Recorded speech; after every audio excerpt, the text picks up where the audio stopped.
আসসালামু আলাইকুম সুধীমণ্ডলী, আমি আপনাদেরকে ঢাকা থেকে আমার সালাম জানবেন। আপনাদের সবাইকে ঈদ উল ফিতরের শুভেচ্ছা। আমি খুব আনন্দিত যে আমার ছোট ভাই নিয়াজ মাহমুদ সোহেল আমাকে এই আপনাদের অনুষ্ঠানে আমন্ত্রণ জানিয়েছেন। আজকে একটা মহৎ দিন, আপনারা সবাই এসছেন এই রাবেয়া মোতালেব স্মৃতি পাঠাগার এবং কম্পিউটার ল্যাবের এই অনুষ্ঠান একটা দুইটা কর্নার উদ্বোধন করা হচ্ছে এবং এটা খুবই আনন্দের বিষয় যে এই কর্নারগুলোকে নাম দেওয়া হয়েছে শেরেবাংলা। আমাদের যারা আমরা বলতে পারি যে আমাদের ফাউন্ডিং লিডার, আমাদের one of the major political leader যদি বলি শেরেবাংলার নামে, এবং আমাদের জুলাই সর্বশেষ যে মহৎ একটা আন্দোলন হলো, মহৎ যে গণ অভ্যুত্থান হলো তাদের বিপ্লবীদেরকে নিয়ে। আমি খুব খুশি হয়েছি যে সোহেল আমার ছোট ভাই, আমি যখন জার্নালিজমে ছিলাম তার সাথে আমার প্রচুর ইন্টারাকশন হতো। সে এই পাঠাগারের 2021 সালে এই পাঠাগারটা চালু করে, এখন 700 বই আছে। আমার ইচ্ছা আছে আমি যদি কোনো সময় পাই আমি নিজে 100 বই এখানে দিব।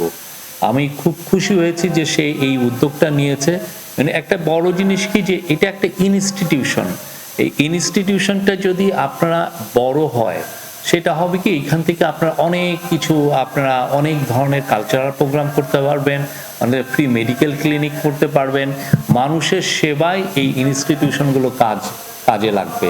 আজকে 700 বই আছে, এইটাই যে আগামী 5 বছরে 7000 বই হবে না তা না। আমি সবাইকে বলবো আপনারা আপনাদের বই এখানে রাখবেন, বরিশালের ইতিহাসের উপরে রাখবেন, চাখারের ইতিহাসে রাখবেন। চাখার আপনি জানেন আমাদের খুবই একটা পবিত্র ভূমি। চাকারে আমাদের শেরেবাংলার ফজলুল হক জন্মেছিলেন এবং শেরেবাংলার মতো লিডার আমাদের এখনো খুবই কম এসছেন। উনি যেই মহান নেতা ছিলেন, পুরো বৃহৎ বঙ্গের উনি নেতা আমরা বলবো। ওনার যে কন্ট্রিবিউশন বাংলাদেশ গঠন, উনি হয়তো বাংলাদেশের জন্মের আগে উনি মারা গেছেন, বাট বাংলাদেশের সৃষ্টির পিছনে ওনার অবদানের কোনো তুলনা নাই। আমি খুবই খুশি হয়েছি যে এই পাঠাগারে শেরেবাংলার একটা কর্নার করা হয়েছে, জুলাই স্মৃতি শহীদদের কর্নার করা হয়েছে।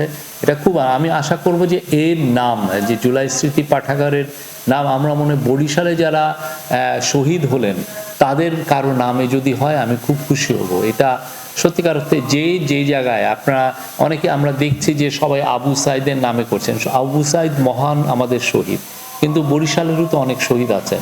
আমি আশা করব আপনারা ওনার নামে এখানে একটা কর্নার করবেন। আর এটা আরো বড় হোক, আমি এটা চাই যে এটা আরো বড় হোক। চাখারের মানুষের, বিশেষ করে চালিতাবাড়ি পূর্ব জিয়ার কাঠির মানুষদেরকে পড়ায় উদ্বুদ্ধ করুক, পড়াশোনার মধ্যে নিয়ে আসুক। ইয়াং ছেলেমেয়েরা আপনারা জানেন অনেক বেশি তারা মোবাইল ফোনে অ্যাডিক্টেড, ওরা অনেক কাজ, বই থেকে অনেক দূরে চলে যাচ্ছেন অনেকে। আমরা চাই সবাই বইয়ের মধ্যে আসুক। বই আসলে যে আমরা সুস্থ একটা জেনারেশন, একটা ট্যালেন্টেড জেনারেশন আমরা চাচ্ছি, বাংলাদেশকে সেই আবার তার গৌরবে ফিরা, যেটা 17 শতকে ছিল বাংলাদেশ 17 শতকে ওয়ার্ল্ডের সবচেয়ে রিচেস্ট জায়গা ছিল, আমরা সেই জায়গায় নিতে চাই। আর এইটাকে নিতে হলে আমাদের খুব ট্যালেন্টেড পড়ুয়া জেনারেশন লাগবে। সেইটার কাজ আমার মনে হয় মোতালেব রাবেয়া স্মৃতি পাঠাগার এই কাজটা করবে এবং কম্পিউটার ল্যাবও এখানে হেল্প করবে। আমি এটার উত্তরোত্তর এটার শ্রীবৃদ্ধি কামনা করি। আমি মনে করি সোহেল আমার ছোট ভাই এখানে আরো শ্রম দিবেন। উনি আরো যারা চাখারের আরো যারা জনগণ যারা এটাকে কন্ট্রিবিউট করতে পারেন, আমি আশা করি তারা এখানে কন্ট্রিবিউশন করবেন। এবং মোতালেব রাবেয়া স্মৃতি পাঠাগার আমি মনে করি খুব শীঘ্রই এটা পুরো চাখারের পুরো বরিশালের একটা গর্ব হবে।